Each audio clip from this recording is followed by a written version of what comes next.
All right, I'm going to try sharing something with you and see if you can see this and how well this looks. All right, that's pretty big, right? Hang on, I gotta click. Whoa. Yeah. So we're going to try this during the podcast Okay. so that I'm not holding the timer and you guys have no idea how much time is left. Okay. So you're telling me I can't minimize? Damn it.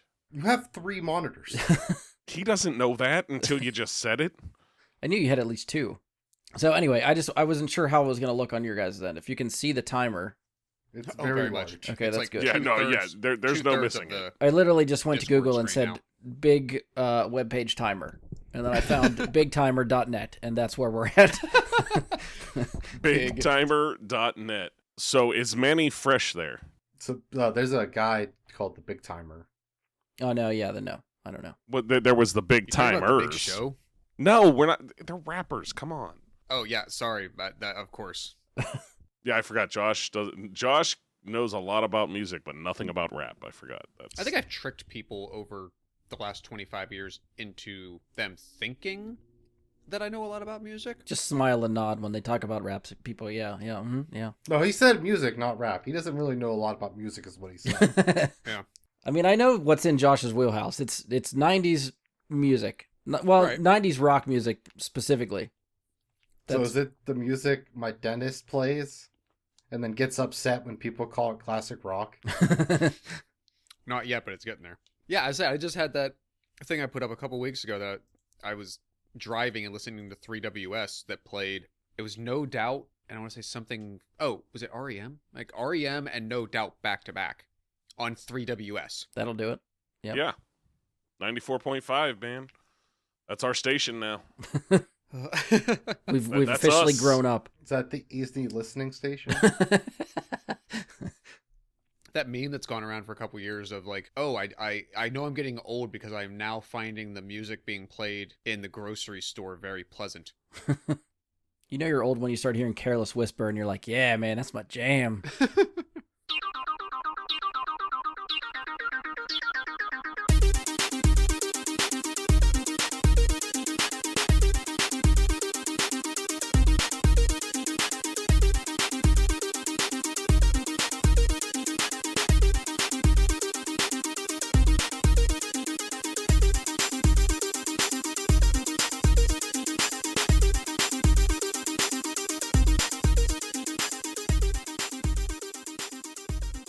Hello and welcome to another episode of Bry Guy and His Super Friends. I'm your host, Brian Labick. Joining me for this episode, we're talking about some swords and sorcery. That's right up his Chamber of Secrets, Josh Zorch. We're gonna call this like at the very best, like the Dollar Tree of swords and sorcery. But sure, go ahead. Next up, I don't need eyes to find him, but I can smell him from 100 paces, Mike Bradley. You went back to the negative shit. It's only a matter of time. That's it. I am dropping the C-bomb at least 5 times on this show. And finally, he buys the cosplay cover magazines for the articles, Ian Leidick. The greatest feeling you can get in the gym is the pump. You train your biceps, the blood rushes into your muscles, and that's what we call the pump. Your muscles get the real tight feeling like someone blowing air into your muscle. It feels fantastic. It is as satisfying to me as coming, as having sex with a woman and coming. It's like, can you believe how much I am in heaven? I am getting the feeling of coming in the gym, at home, when I'm backstage pumping up, when I'm out posing in front of thousands of people. I am coming and in heaven. But like, I could tell he was reading, and like halfway through, I'm thinking, is this an actual quote from Arnold? And then we got to the coming part, and I was like, no, that's not. I don't think that's an actual quote. It's an actual quote from Arnold Schwarzenegger from Pumping Iron. Is it really? Hell yeah, it is. It's in the movie. YouTube, Arnold Schwarzenegger, pump and cum. Nope. I'm too afraid to Google that. I'm sorry. I'm not gonna. It's YouTube. If you search on YouTube, it won't give you the normal Google results. All right. At least, you know. There's like you'll just... 5 different people that have clipped this scene. Jesus Christ! All right. You come here to learn things, folks. Apparently, yeah. I've already learned too much. So we're back for another Rewind Theater episode. Looking back, I think it's been another long break between this and the last one. Probably about 2.5 months ish, I think, since we did the last At least, yeah. Rewind Theater. So again, I'll go through the whole reminder stuff. If you've forgot what this is, or this is your first Rewind Theater, It is basically an excuse for us to go back, revisit some old comic book movies that we either haven't seen or haven't seen for a while. Our format for these has been to start with some of the comic book background, since they're all based on comic book movies or graphic novels. After that, we will talk about some of the people involved with transitioning that property into a movie. We'll go over the budgets, box office, ratings, if it's a first-time watch or a rewatch for any of us. And then before we get to the discussion, I'll throw out the spoiler alert. We'll get to a 60-second summary, which one of us has volunteered to do ahead of time. When we get to our discussion, it is 3 topics. We have direction and story, characters and actors, and anything that we missed that we still want to talk about. To try to keep us on track, I'm giving ourselves a 20-minute timer for each of the categories. Once we get through all of those, we'll end the discussion with a rating and if we think the movie holds up or not. And then lastly, when we wrap up the discussion on this movie, to take the pressure off us for the next one, we leave it up to the Wheel of Fate to pick what we are watching next. So if you've listened to the past episodes, you'll know we have been trying to stick to 3 franchises and 3 standalone movies on the wheel at a time. We reserve the right to change that format at some point later if we feel this isn't working.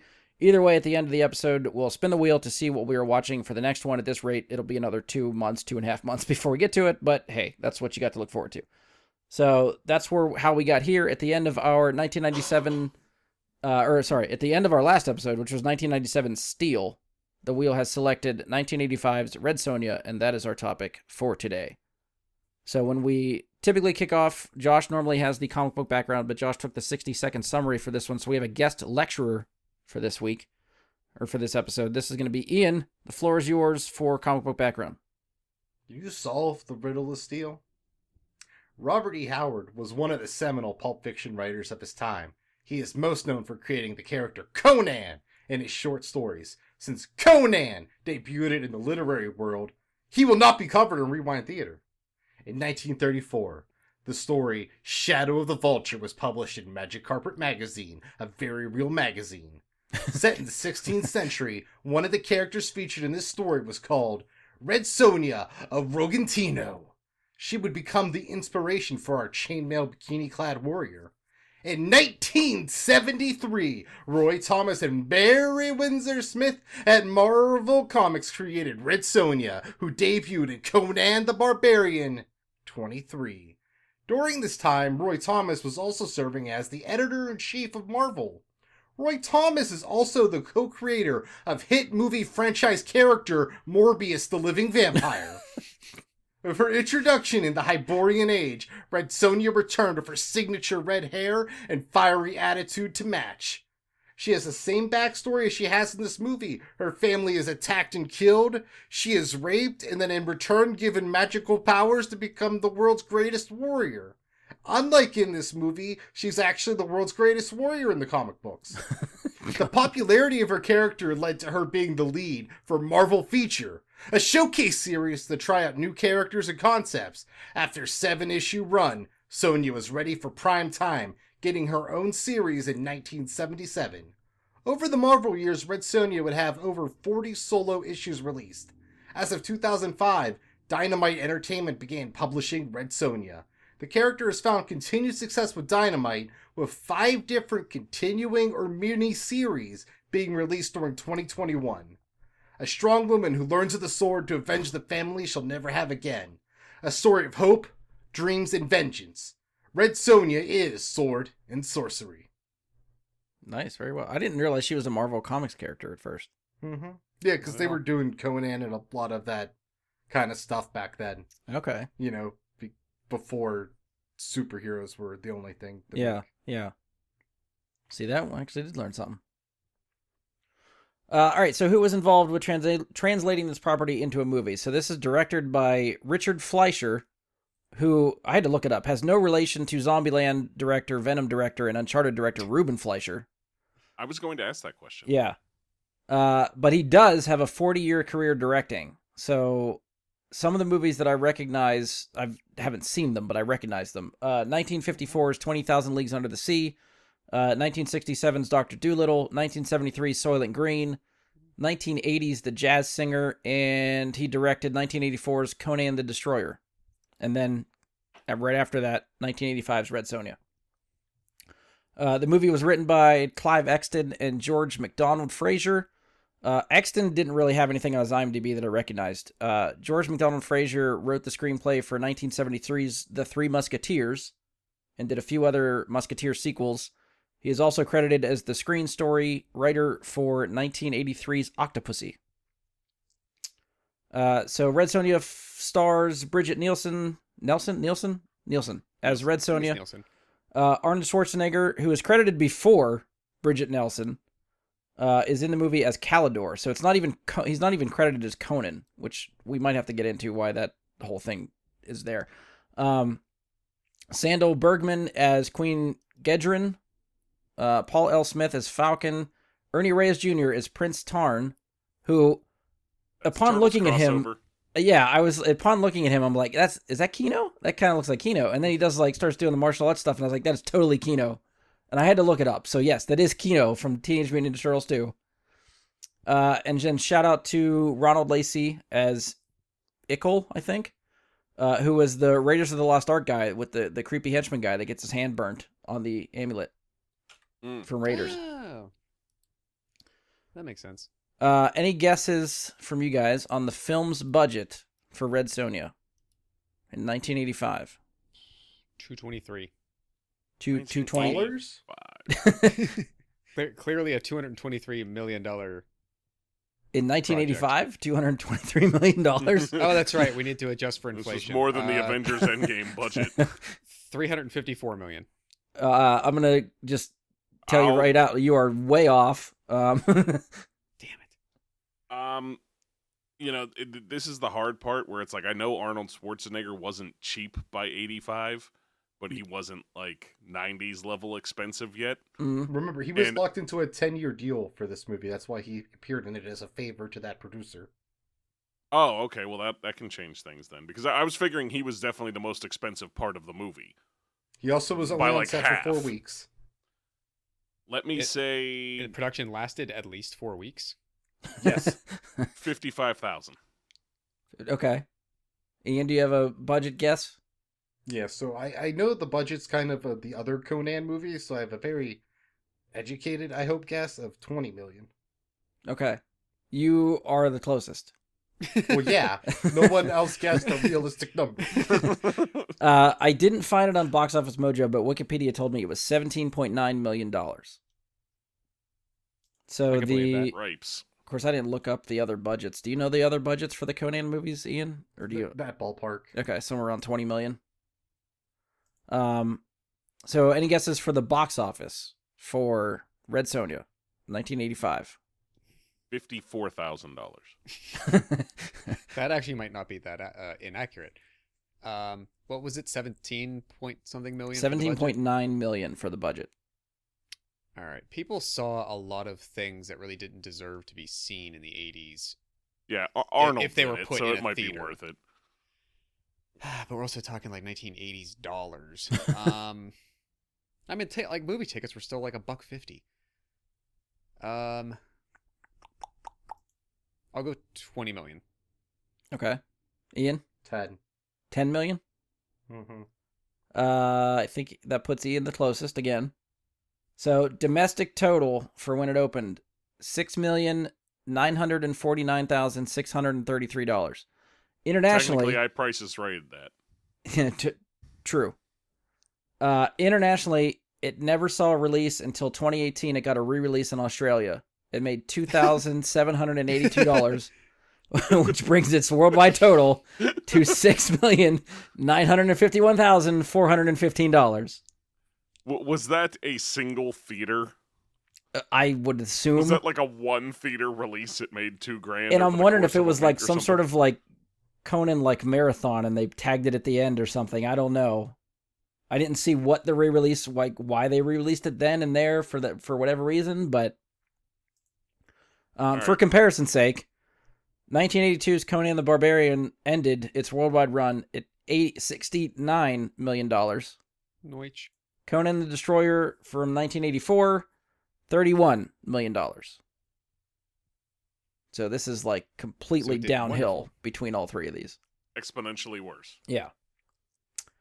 Rotten Tomato rating. The critic rating for Red Sonja, 19%.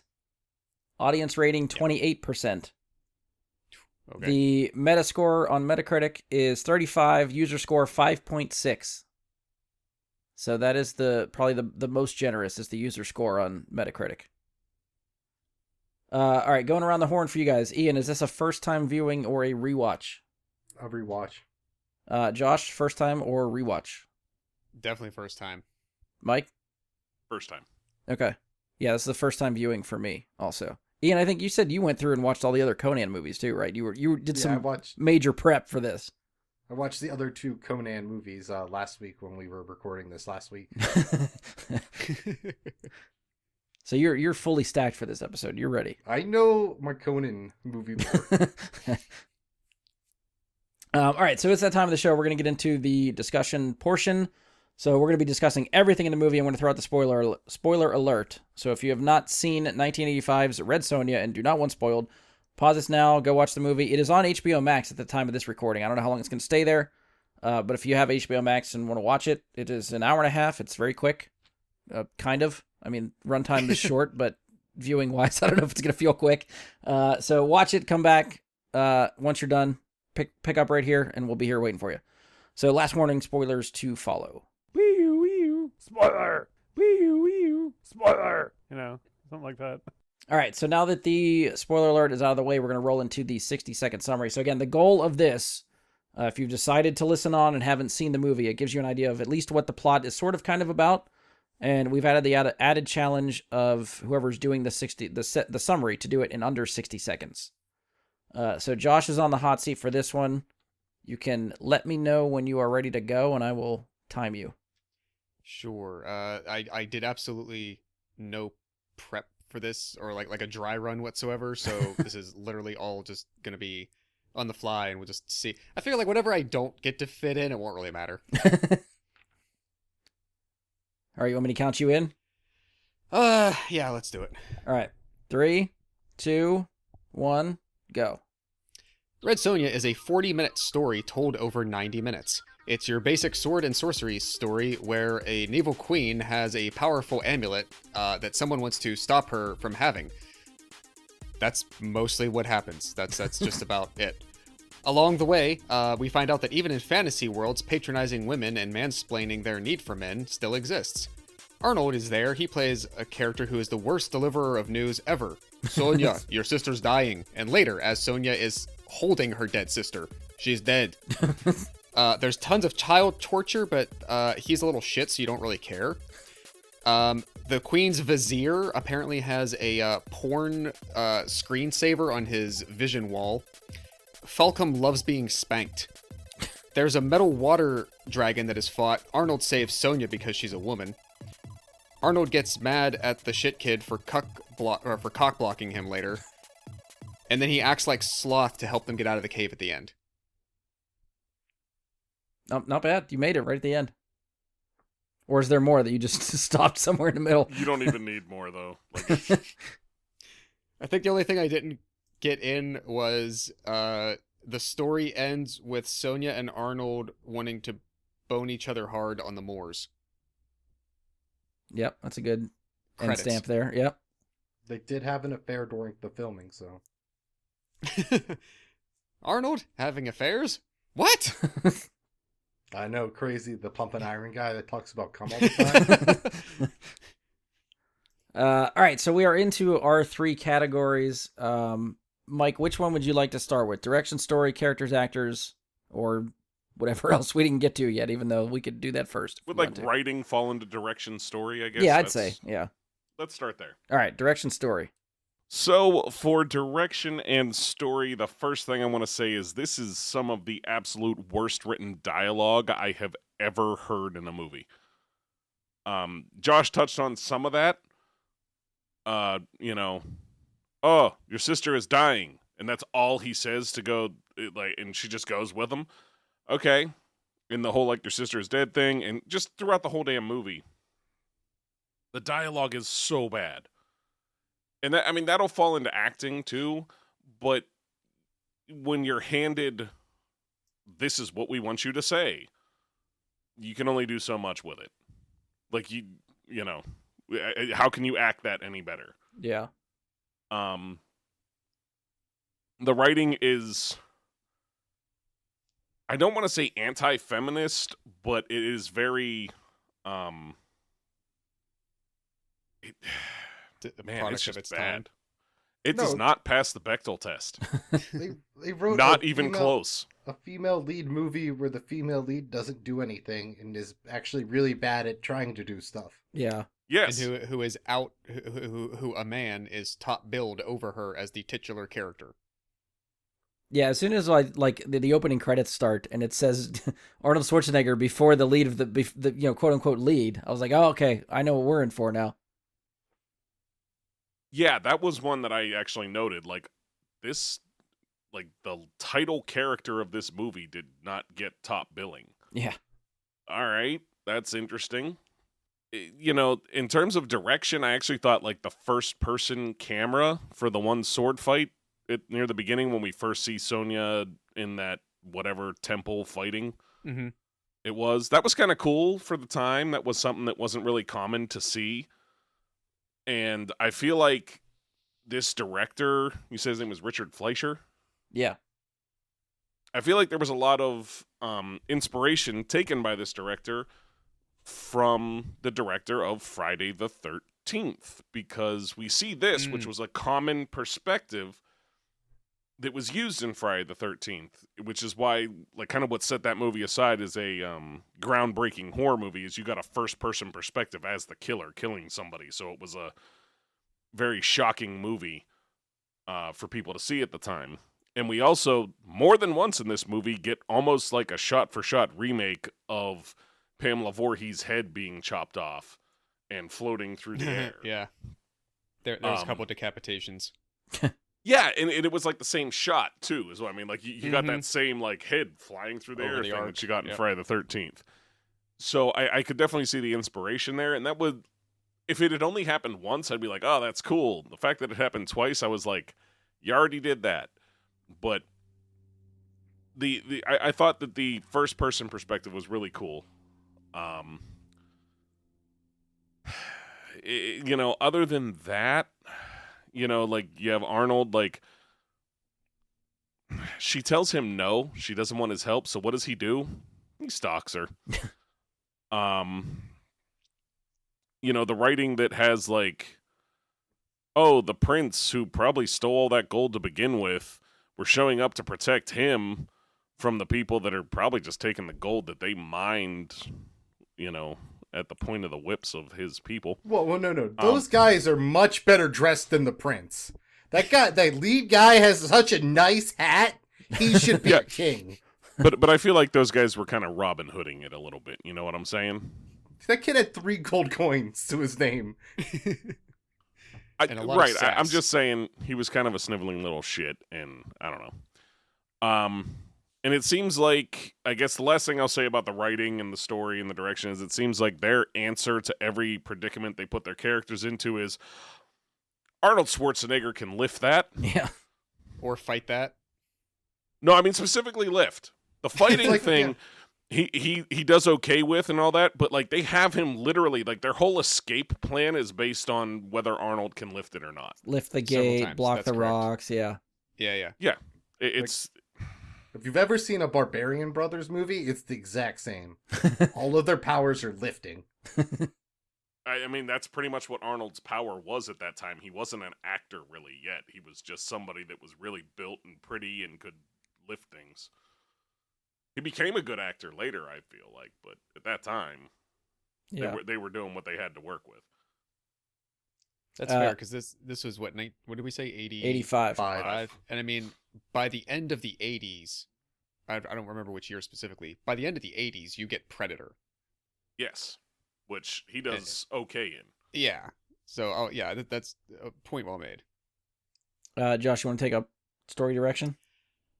Yeah, I was confused by choices.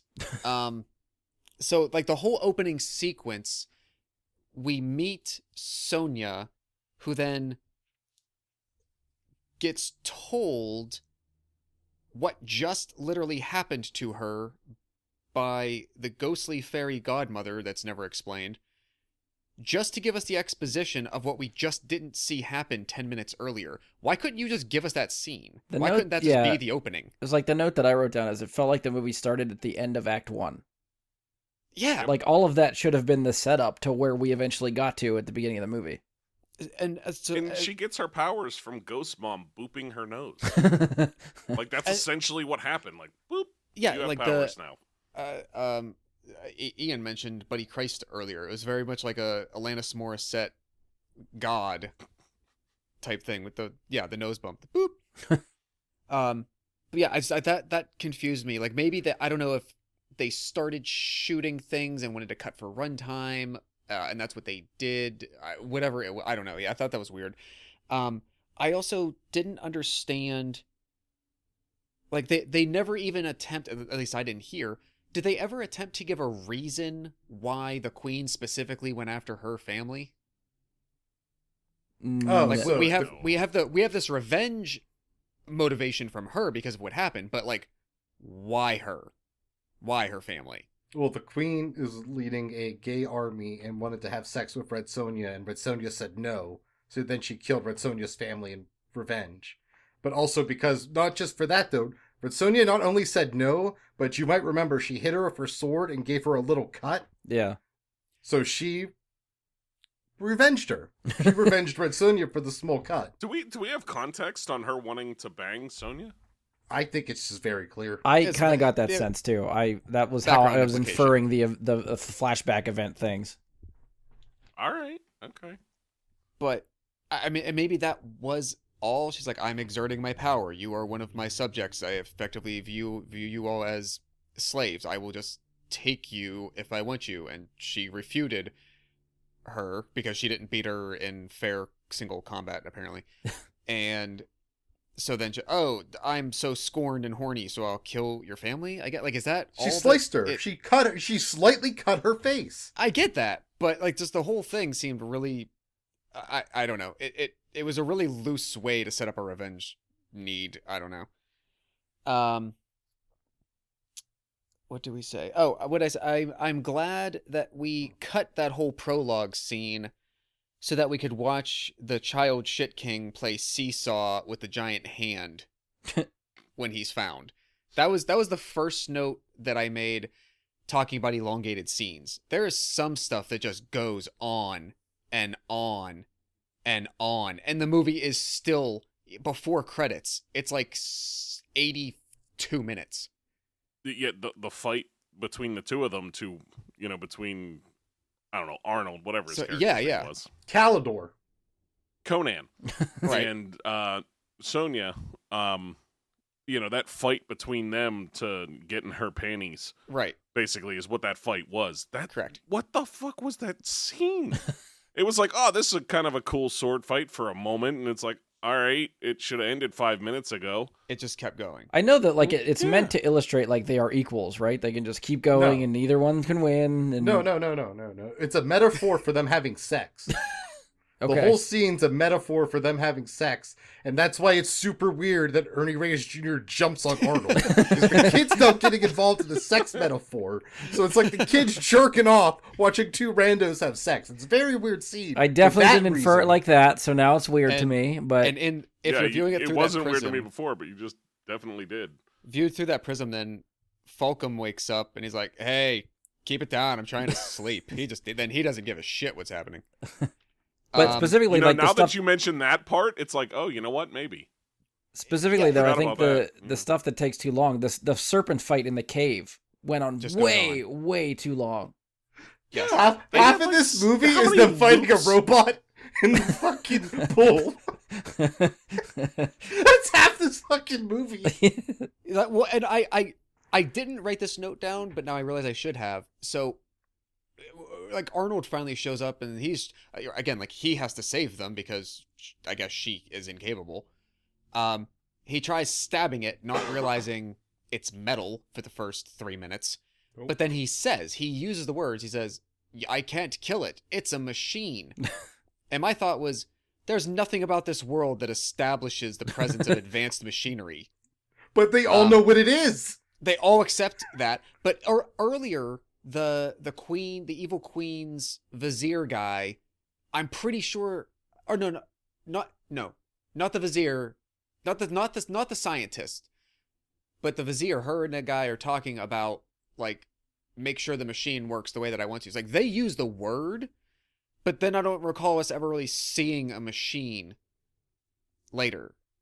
So I didn't make note about the snake machine, the serpent machine, because I thought they established machines by that discussion, but then I don't ever recall you seeing them, because like the scientist priest guy just uses like magic to make her disappear something. So I don't know what machine they're talking about. Yeah, I I don't know. I And, got nothing. I mean, that's another story thing where, like, if he can do that, why can't he just magic Sonja 100 feet up in the air and let her die? Like, figure out how to fly or die. You lose. Yeah. The last note I wrote on story was, so the queen really never thought about, oh, what if someone just destroys the chemistry set that's controlling the magic? That's right in plain sight and existing in the same room where the conflict is happening. Yeah, it's not even like the man behind the curtain. He's literally just on a table next to the to the throne. Right there. He's just on the left. He's on the left, guys. He's over there. So I want to be kinder to the film. They just made it hard to be. Yeah. Ian, what do you got for direction story? I mean, there's some very minor issues, like the fact that they destroy the orb by throwing it into lava, which is very bright, which is also how the orb's powered, which seems confusing, but Yeah.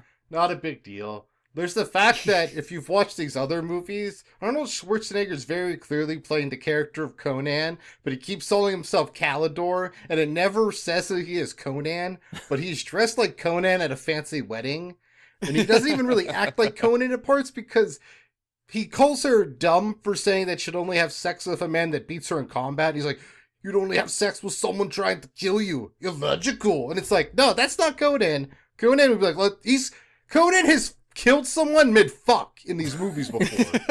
Like, he gets down to business quick. So that was weird. It doesn't help that a lot of the characters in the movie were in previous Conan films with different names as well. Like, the queen in this movie is in the original Conan and plays the role of Red Sonja in that film, except she doesn't suck. Like, she's good at fighting and shit. So that's like a recast. They just put a mask on her and it's a new character. So anyone that wasn't in the other Conan films is just a Nazi from Raiders. So it gets confused. You're like, wait, who are all these people and you're placing them? So you're saying Kino was in the other movie? Kino, I was going to save this for actors, but you brought him up. He did better in this than in those Turtles movies, I will say. Another thing this movie got right is when the queen falls down the hole into the lava, also better fall than in TMNT 3 Turtles Through Time. That's actually Yeah, I'll accurate. give you that one. Yes, that's fair. The other, like, big writing issue is just the beginning. Like, they're going to destroy this orb by enclosing it in a stone tomb. But we later find out if they would have just picked up the thing the orb's on, they could have just thrown it in a hole, preventing anyone from stealing it. Can anyone explain to me, like, what the plan was with the orb? Like, what was she trying to do with it? That's how she Get it destroyed stolen. Kino City. Okay, so it's just I think it's like the Power Stone. so it's it's just like get it and destroy things, right? That there's Yeah. nothing else that she wants to do. That's it. Bare bones. What she's trying to do. You surrender Destroy it. and rule. Power. Okay. Yeah. Yeah, the real, maybe only possible, I think, issue you could have with this story is that it gets repetitive at times, where they establish in 4 different scenes that men can't touch the orb, but it never comes up plot-wise. It's never important. Yeah. No man ever They- actually they tries could've to played, touch the like, stone without being dodgeball. forced to. Throw the orb at a dude. Let him get killed by it. That'd be Yeah. cool. So it's really, very minor story issues. And the fact that half the movie's fighting a shark in the water that I think nearly killed Arnold Schwarzenegger. He does not seem to be enjoying himself in that scene. I think he might have I feel drowned like once. I think the actual actor, Arnold Schwarzenegger, had some serious breathing problems in those moments. It looked like that he was just literally riding something that they put in a pool. Yeah. And like that looked. Just hold on for dear Anxiety life. We're going to inducing. shake this around a lot in the water. Good luck. Have fun. Look, it's just Yeah. like riding a mechanical bull neck deep in water with no precautions. Yeah. OSHA? What's that? Yeah, I think all my stuff I think we already talked about, but like the beginning felt like it started way into the end of Act 1. I felt like I needed more setup for the story. I think I would have cared more about stuff that was happening if we got a little bit more build up. But I also don't know, like, these types of movies, and I didn't go back and watch the other Conan movies like Ian did, so I don't know if like this type of story and stuff is par for the course for some of these movies, or if this is just a sign of a poorly made movie. Like, I don't have anything to compare it to, so it's hard for me to tell, I guess. The first Conan begins with his village being attacked and his whole family killed. And then he goes you and actually get trains. those events, not just clips of a flashback. I mean, it's like maybe 4 or 5 minutes, but they happen. Okay. And then you spend like 10 minutes of him growing up into being this freak of nature. Yeah. Was it a montage? Slower montage because they're more extended scenes, but he's a wheel idiot because he spends ages 8 through like 18 just pushing a wheel. Like like a Nice. wheel you'd use to Wait, like, ground with the flour stick? with. Oh. Like, with like a big, grind like that, but there's no Do I flour usually or use anything in donkeys the for- thing. Like, it's just pointless. All But right. yeah, he's a wheel idiot. I don't know about the direction. Again, I don't know. Maybe Ian, you can talk about this since you watched the other Conan movies, but this is the same director that directed the second Conan movie, Conan the Destroyer. Yes. Direction wise, are they similar? Does one feel better than the other? I would say similar. They both have a ridiculous monster fight Okay. in them. Nice. The Conan, I think that's the Slayer. That one has the guy in like a latex suit that's like a weird dinosaur with a giant horn, like a unicorn on it. Okay. So there's no thrashing in water, so it's a little easier to film. Yeah. And Conan has to kill it by ripping out its horn, which is a little more Nice. cool. It's a little So, more but badass. otherwise, it's a lot similar. I'd say maybe the special effects aren't as good in this one compared to Yeah. the other ones. Okay. That was going to be something I was going to bring up with like everything else too, But because I the didn't know second what Conan movie, they also toned it down to get like a PG rating. So there's like no sex and a lot less blood and no beheadings. I Okay. cut those out. Gotcha. Lame. But yeah, I think that's all I got for direction and story. Could have been better. I don't know. Ended up disappointment, I think, out of most of that. Ian, I'll give it to you. Characters and actors. You want that one? Since Yeah. we sort of went that way with the conversation anyway. Yeah. So Sandal Bergman, who plays Queen Gurdan in this, was, like I said, in the original Conan film. In the 3-4 years that took place, she never learned how to act. She delivers very stiff reading as that's how she delivers lines. She reads a line and that's it. There's no emotion. There's no thought put into it. It's just cold read the line. I think we all could do that almost. Bridget Nielsen could not act.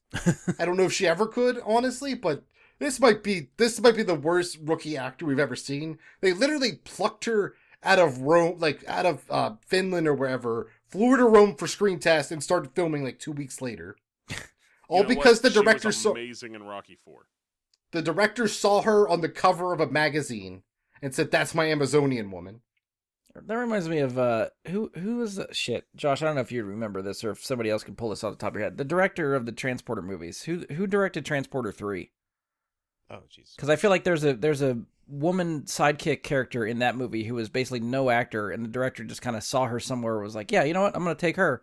No experience. The movie's not great. I don't think she does very good in it, but same type of thing. It's just you just see a woman somewhere off of a cover or a model or something. It's like, you know what? Yeah, we're sticking her in a movie. No experience whatsoever. Maybe it'll be good. No, it wasn't. Her name was Natalia Rudakova. So you Okay. totally heard of her since then. You're right. So, Yeah, the director was Olivier. Olivier. Literally, his last name is Megaton. Oh, that's right. Yeah, that sounds right. Megatron. That's awesome. Megaton.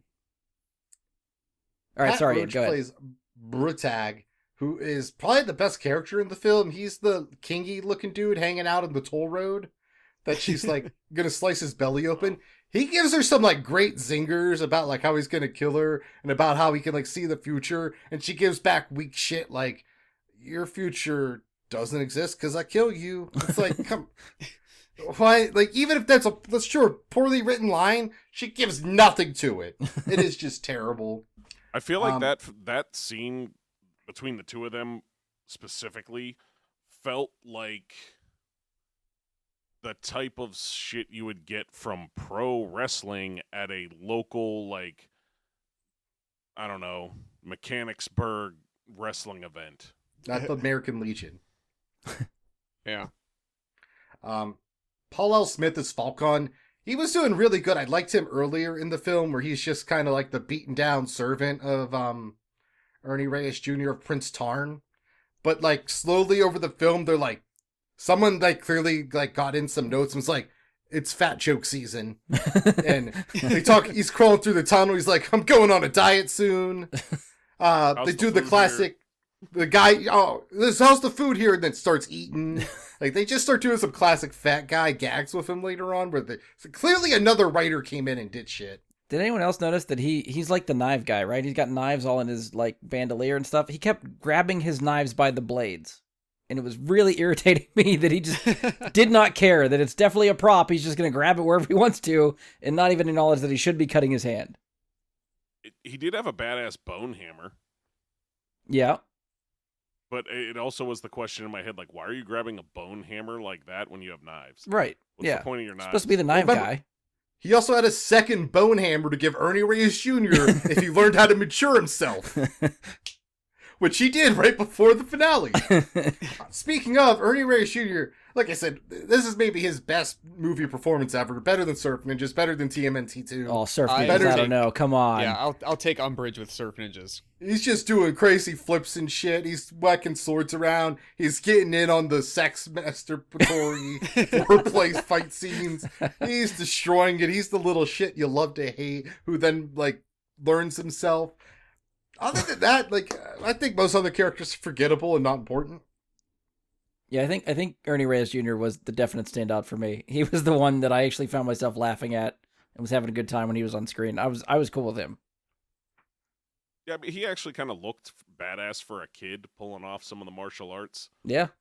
Much more so than he did later, where it was still like, oh, cool, he can do some stuff. But he looked way more badass as a kid because I feel like, you know, especially like seeing what he was able to do as a kid and then seeing that he really didn't improve on those skills at all by the time he was an adult, you know. I would, if we can, I'd like to go back to Pat Roach for a second, who Ian noted played Brytag, the cocky playboy in the one cave. I did not know this. I didn't realize it, but he was in every one of the original 3 Indiana Jones movies as an iconic character. He's the one guy that he fights on the tarmac, the big buff bald guy who then gets cut up by the helicopter. He's also the guy in Temple of Doom who's kind of the big brute that Indy has to like fight hand to hand, who's like kind of like overseeing all the slave labor and whatnot, who gets, I think he gets his like foot caught in one of the like machinery wheels and gets pulled under. Okay. During that. He's also the dude in Willow who's like the evil queen's general who wears the like the skull face and whatnot. Okay. Dude's played some good roles. Yeah. And Brytag. And He's Brytag. also this. Yeah. Ian, you good? Do you want to? Should we pass it off to somebody else? Yeah. Okay. Josh, do you want characters and actors next?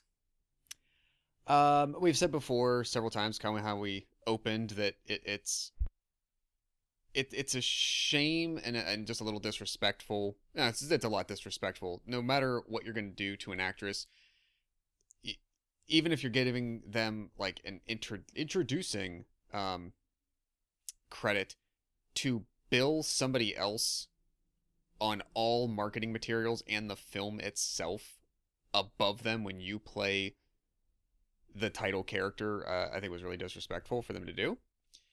I did think that Sonja was reminded me of Eowyn from Lord of the Rings a lot. She nearly almost has a line that might as well have just said, "I am no man." But I like the vibe. It was okay. Everyone else was kind of being a shit to her, and she didn't. Not that she didn't care, but it didn't influence her decisions, I guess. What did I say? Oh, Sarah pointed this out when they have to rescue the little prince from the thieves in the woods. The chief ruffian, I called him. Sarah says he looks like he's wearing jeans. He just, and he kind of did. But then when I took a stock of his entire outfit, it's worth it. Go back and watch that scene again, just for the minute or two. He looks like a sword and sorcerer's version of Woody from Toy Story. Because he's kind of got a jeans thing going, and then his top is like a lightish, almost like a yellow or mustard color, so it almost looks like the Woody long sleeve shirt with the vest. And then I just made the note that the evil queen has a freaking Aragog. And I wasn't ready for the giant spider. That's all. Mike, you want to take characters, actors? I mean, there's not a lot that can really be said, I think, about characters and actors that hasn't been said. And, you know, Mom always said, if you can't say anything nice, don't say anything at all. I said earlier, it's honestly some of the worst writing and performance I've ever seen. Like, they didn't care, they didn't want to be there, they were just phoning it in. It wasn't great. But Ernie Reyes Jr., sure, that's a highlight. The rest, no, bad. Yeah, I mean, I feel like I'm kind of in the same boat. I thought Ernie Reyes Jr. was good. He was, like I said, definitely the standout for me. Especially, I gave him more cool points once I realized he was Kino. Shut up, Ian. I know he's going to dock some points off that one because he was in Turtles, but got him bonus points for me. To be fair, I think at least I feel like Bridget Nielsen was trying. Yeah, I would agree. Yeah. For however it came off, and for whatever crap they gave for her to say, whether, you know, whatever her ceiling is on being able to say that well, I feel like she was trying. Arnold, I didn't feel like he was being lazy, but there was nothing about anything he said that was special, that was needed. Like, you didn't need Arnold. I feel like you could tell he didn't want to be there, or just didn't care. Yeah, a little bit. I think once you know the backstory that Arnold agreed to do a 1-week cameo and then they tricked him to being on set for 4 weeks, it makes a lot of sense how his performance turned out. I actually thought that Red Sonja was it probably for the first 15 minutes of the movie. I thought she was a mute character. Like, she does not talk for a very long time at the beginning of this movie. I thought that was a deliberate choice, and when she finally talks, I'm like, oh shit, okay, she does speak. I had that same thought in my head about Conan. You're not confusing him with her with the sister, right? No, because like the whole like beginning scene, she's unconscious at the beginning. You get the whole flashback scene when the fairy godmother is talking to her. She says nothing, does not acknowledge anything that she's telling her. She doesn't talk until you see her being trained with the swordsman guys at the other temple. She disappears for that whole stretch, though. But even like after she's not in the movie for that like 15 minutes. But even like after the tragedy happens and the fairy godmother is giving you all these instructions and stuff, you'd think she'd say something. She's just looking at her the whole time. I don't know. It's because that scene is not for her; it's for us, and right. It's so awkwardly constructed that it's not supposed to be a dialogue or anything. I don't know. I guess I just expected there'd be a little bit more back and forth there of like, why me? Why are you choosing me to get this? Why, right. You know, because you're something expecting it to be good. They banged that out in an hour. That was a studio. That was like a test group note. They banged it out in an hour. Yeah. So anyway, yeah, that whole beginning part kind of threw me. But yeah, I don't know. As far as anybody else did anything, I don't know. Falcon was kind of funny at times. He made me chuckle a couple times. That was about it. I liked him at most of the time. He actually grew on me as it kept going. At first, yeah. After like a scene or two, I was like, okay, you're just being a really annoying cuck to a a little child prince and whatnot because you want to serve royalty. I get that it's a little bit of a trope type archetype character. But I don't know, as it went on, he grew on me. Yeah. But yeah, I don't think I have anything great for anybody else. It felt a little underwhelming, lackluster, I think. But again, I'll probably keep bringing it up, but I don't have any comparison with the other movies. I'm assuming like the other Conan movies were better acted. You get a little bit more out of Arnold for those movies and stuff. Yeah, Arnold wants to be there. I still think some of the iconic scenes from the earlier Conans is he, in both movies, punches a camel. Which I really forgot about that. It really sets his character up for what you know of him. And he's just very quick and prone to violence because that's Conan. Which he's much more measured in this, that's why he's Calidor, I guess. Yeah. And it's also super weird that, like, they find out he's the real main character because he was the one that was supposed to destroy the relic. Oh, yeah. That was like a Yeah. throwaway line that you're like, wait, what? Yeah, and you gotta wonder how Arnold felt. Like, he's like, wait, now I'm the lead character? When they got those, like, notes that day for the script. Right. But yeah, I think he was better in the other ones because he wanted to be there and they weren't just writing his scenes that day because he didn't leave yet. Yeah. Anybody got anything else for actors and characters?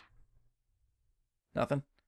All right, we'll hit our final category of everything else. Anything else we didn't talk about that you guys would like to touch on?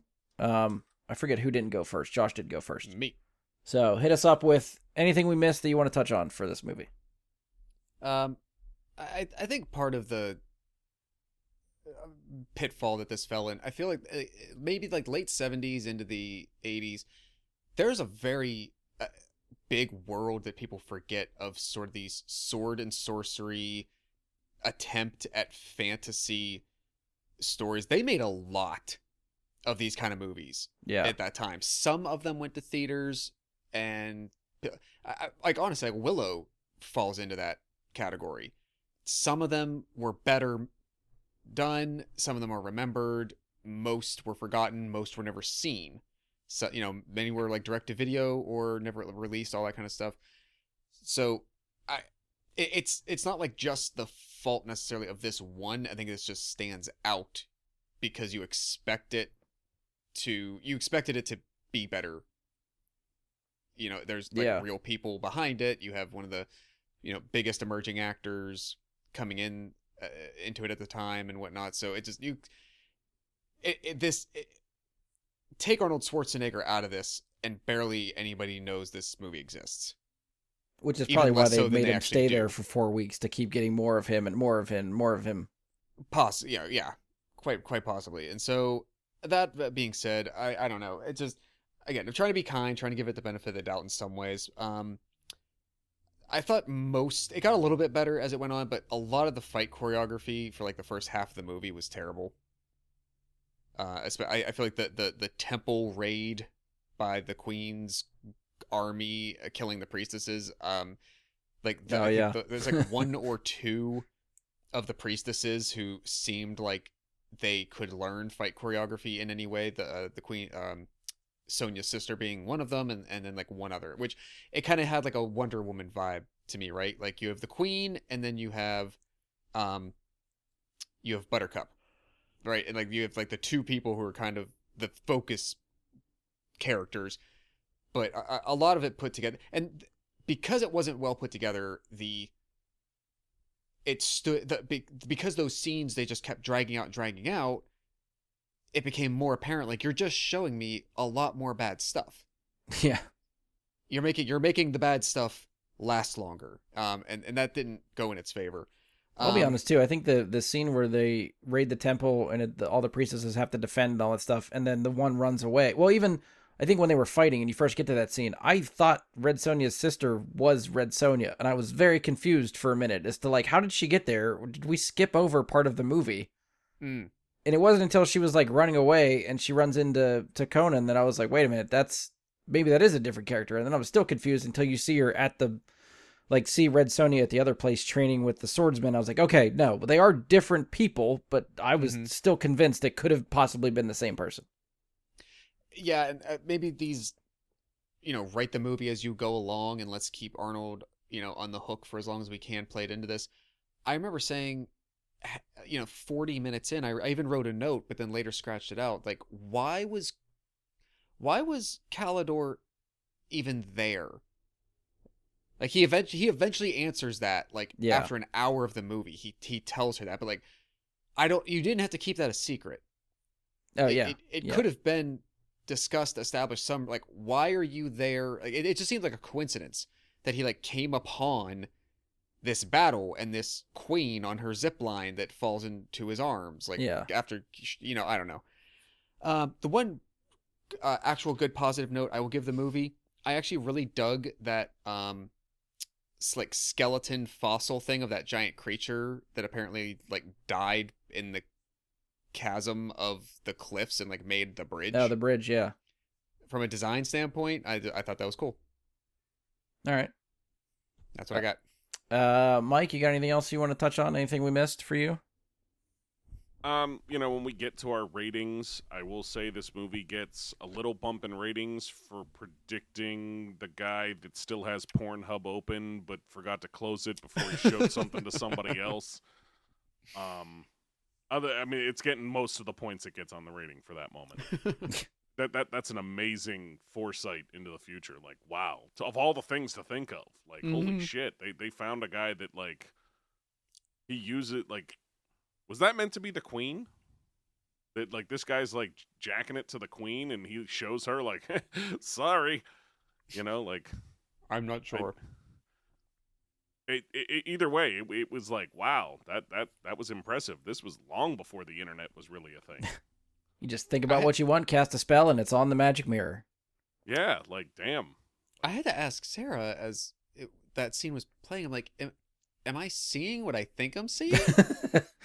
Yeah, because like the image wasn't like, even on my TV, like it wasn't crisp enough that it wasn't like taking up the whole thing. The screen thing that you're watching, the woman is like full body, kind of set back. I'm like, am I supposed to think she's topless, but she's not, or is she? Yeah, and like if so, why is she there? Like I had no, and then I realized, oh, this is like his magic seeing screen. All right, that's something. That's a choice. That was all you had, Mike? That was it? I would say the music sounded completely out of place. Okay. At the beginning, I feel like one of the notes I had was like the music for like the whole opening sequence we get feels like it belongs in a spaghetti western. Oh, see, I don't even remember the music all that well. I just remember making the note when I don't remember it now. Yeah. But like as I was hearing it, I'm like, this sounds like it belongs in a spaghetti western.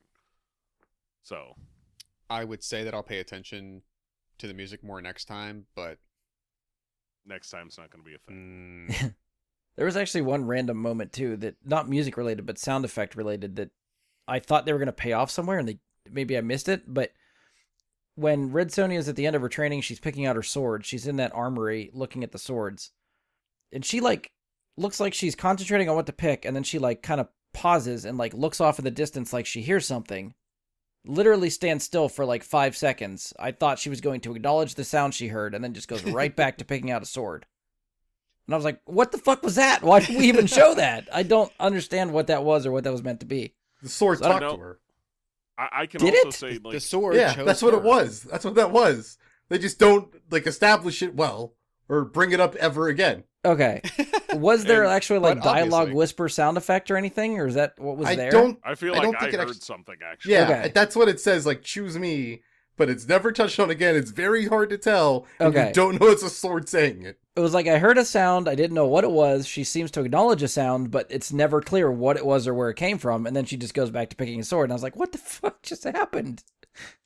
Okay, that makes more Speaking of sense. sound effects not paying off, we also see a man get squished under a giant stone wheel, and it makes no sound as it's crushing his body. He's just there, screaming.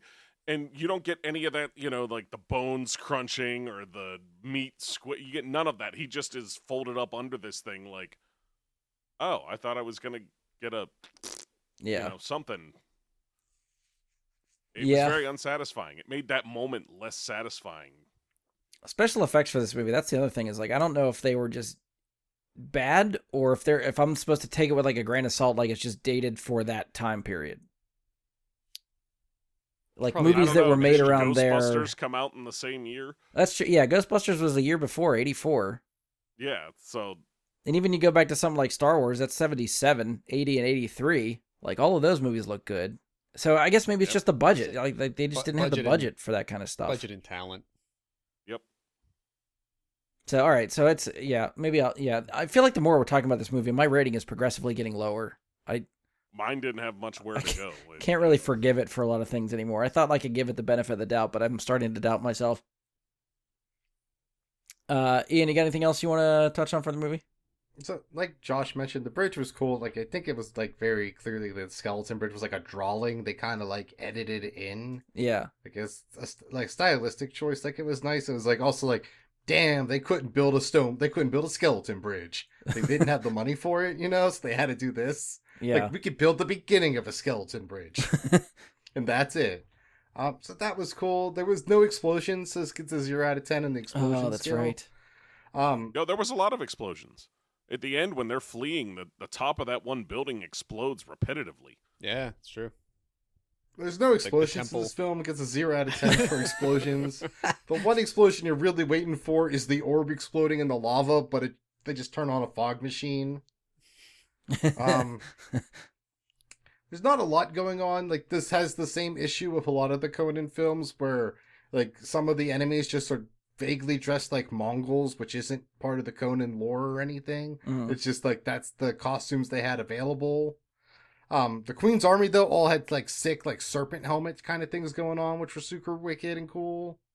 I thought that was cool. All the priestesses in the beginning have, like, on the scale mail, chainmail panties, but Red Sonja, who's, like, known for that, is not wearing that.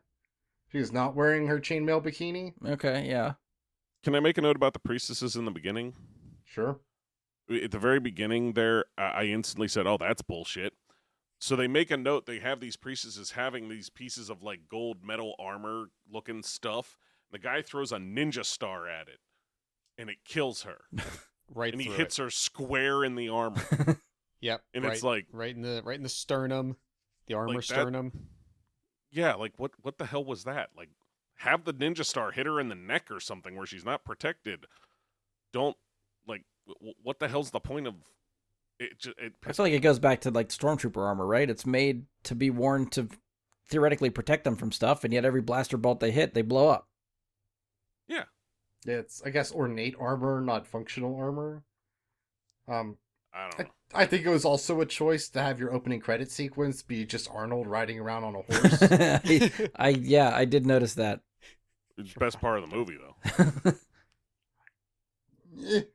Yeah, I don't know. But I think Josh has brought up Willow a couple times, and I think if you look at, like, the history of sword and sorcery, that was probably the last movie in some type of production before this came out, like the last one to come out, and this basically killed the genre of not just, like, sword and sorcery, but kind of like general fantasy until Fellowship came out.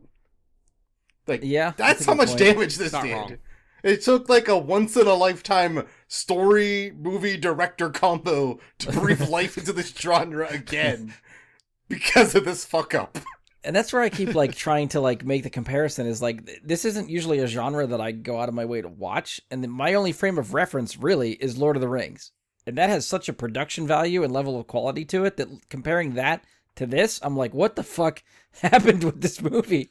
Like, See, what you need to do is compare The Hobbits to this, and it starts to make a little more sense. Yeah, touche. Yeah, I don't know if I have anything else really to add. I think most of my stuff we talked about. Like, yeah, the effects, I think, for me, I was trying to figure out, again, if it's dated or that's just how they were. I'm going to go with they didn't have the money or time to really do anything good, so it kind of looked like crap, and that's kind of where I'm going to leave it. I don't remember the music really at all, so I don't remember if it... Was there a composer? I'm assuming so, but I didn't look that up to see who it was. So if I can't remember the music, I'm going to say it probably wasn't that great, if it didn't really stick out to me. But I don't know. Anybody got anything lastly they want to add? And then we'll revisit what the ratings were and give our own. Nothing else? All right. Yep.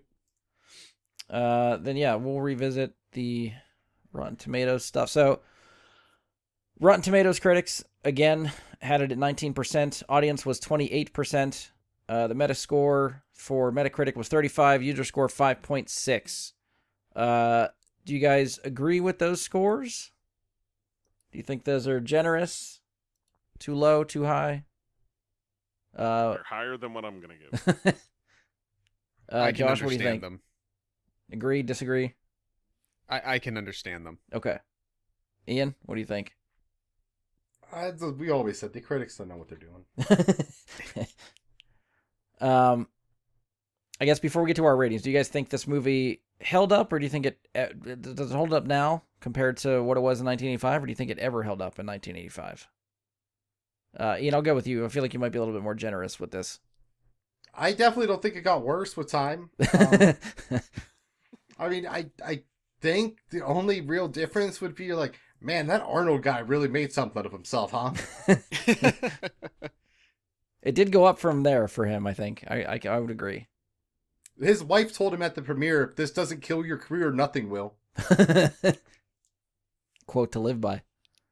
The wife that he was cheating on with Bridget Nielsen. Yes, that wife. I don't think she knew yet. Josh, what do you think? Obviously not, because it became Maria Shriver eventually. Josh, does it hold up? Do you think it held up? It does not now. But I mean, there's a chance that it did at the time, even with the things we're saying about like certain movies having better effects and whatnot. Not like even in 1993. I mean, think of most of the 90s. Not everything was Jurassic Park. There's a lot of really shit special effects in a lot of movies throughout the rest of the 90s. So just because this didn't have something that seemed on the upper echelon, doesn't necessarily mean it was crap. It is what it was. It probably felt better at the time. Maybe still not great, but it felt better then. So I'm sure like it may have held up before. It definitely doesn't anymore. Mike, what do you think? You know that, I guess it's a GIF from The Simpsons where Bart picks up the "At least you tried" cake and throws it in the trash. That's how I feel about whether or not this holds up. No, it never did. No, I can't make excuses for this movie. Yeah, I feel like I'm gonna side with Mike on this. I don't think this really ever held up. If this is, like Ian said, if this is the one that killed the sword, or at least had a very big hand in killing the sword and sorcery genre, and all the fantasy movies that followed, I think that's a good sign that this never held up and did not pull its weight. I did look it up real quick. The composer has 3 noms for best original score for the Academy. From what movies? Yeah, Jesus Christ. I have him right here. It says he won one. The Untouchables. Okay. Shit. He won for Days the of Hateful Heaven. Eight. There you go. I didn't get to that part of the Wikipedia yet. He won for which one, Josh? The Hateful Eight.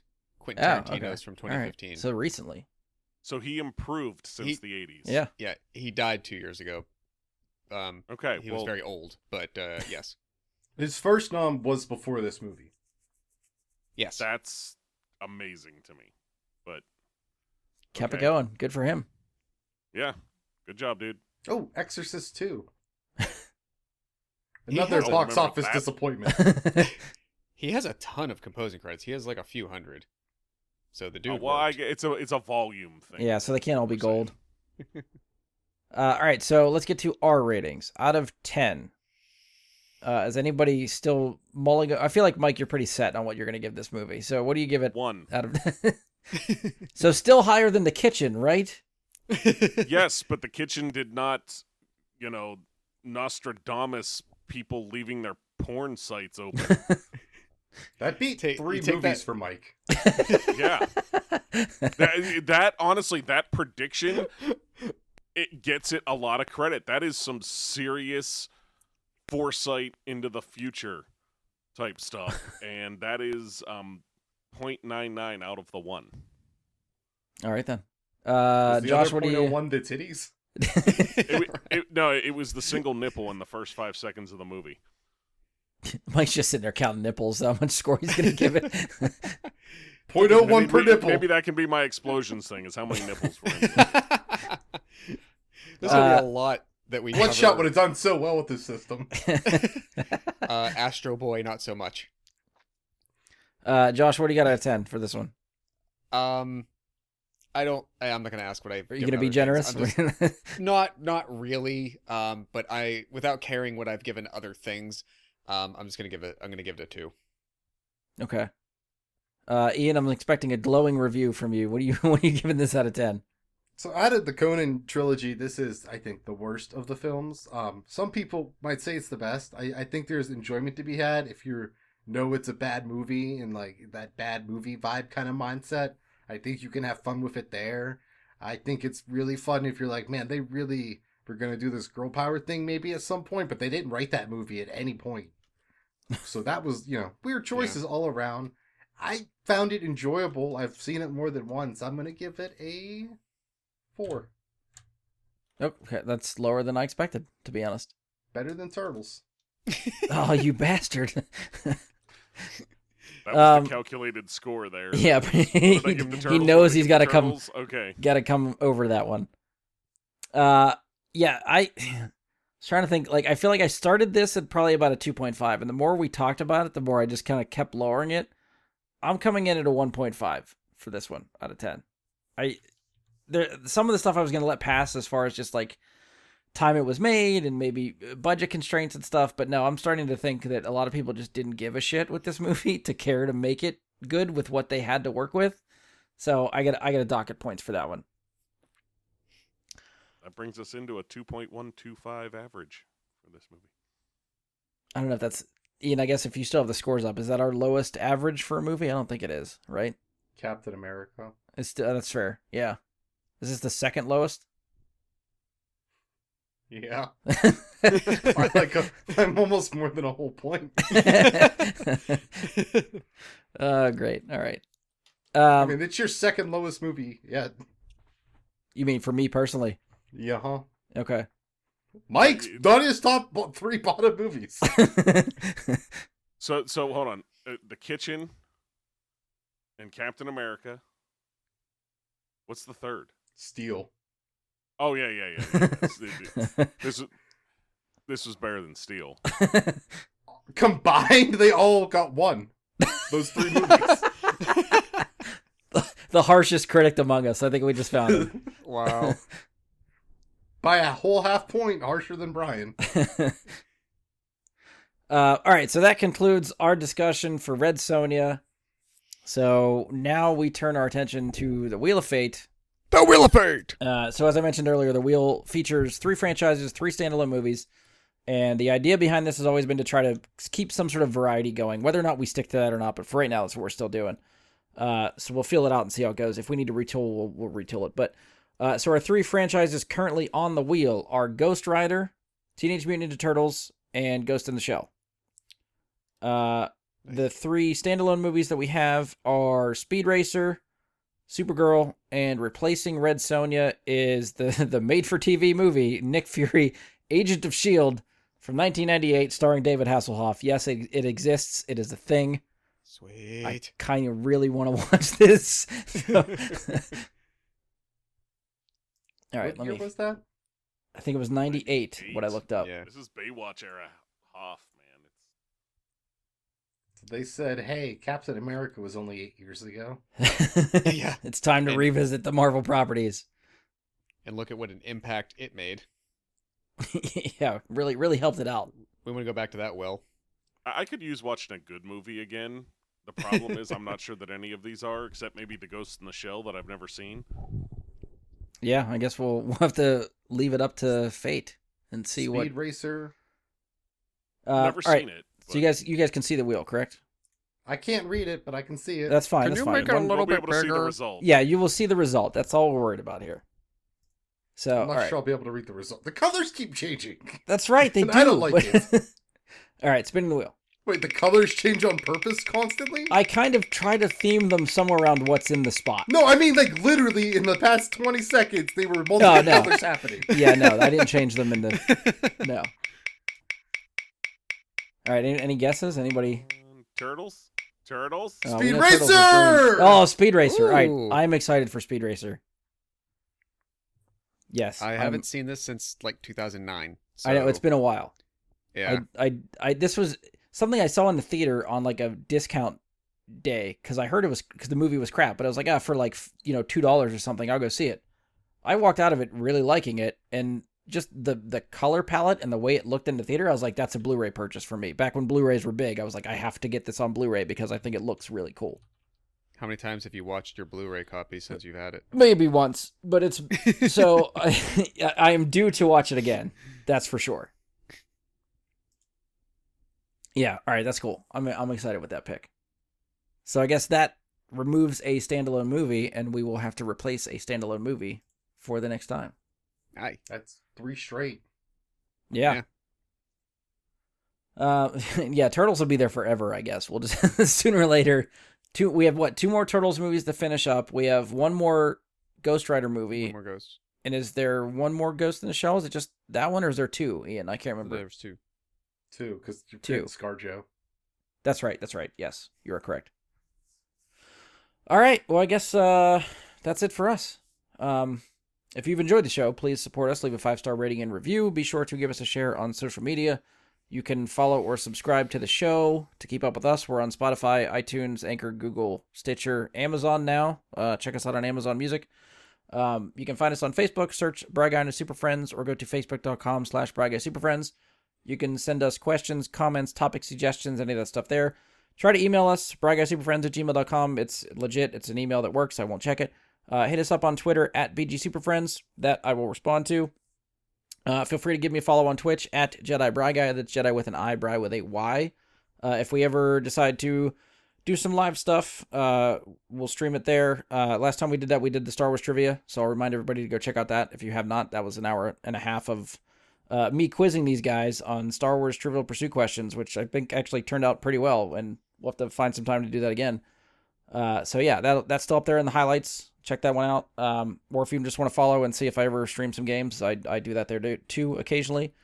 But yeah, that's it. We'll see you next time on behalf of Ian, Josh, Mike, and myself. Thank you for listening, and we'll talk to you next time.